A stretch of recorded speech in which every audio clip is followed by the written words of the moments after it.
Hello, everyone.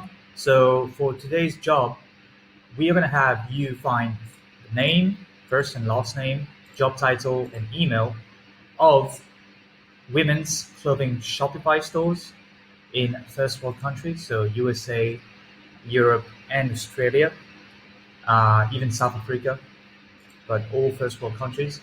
And we're looking for either the marketing director, right, head of marketing, whatever you want to call it, anything related to marketing at the top level. So that's number one. And if you can't find the director of marketing or some high level people in marketing, give us the CEO.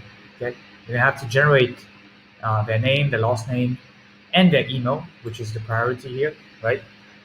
And we've done some of it for you guys already in terms of the first name, last name, but we want you to finish that out, fill that out completely, and find the email, which is the most crucial part, and that's why we're paying you.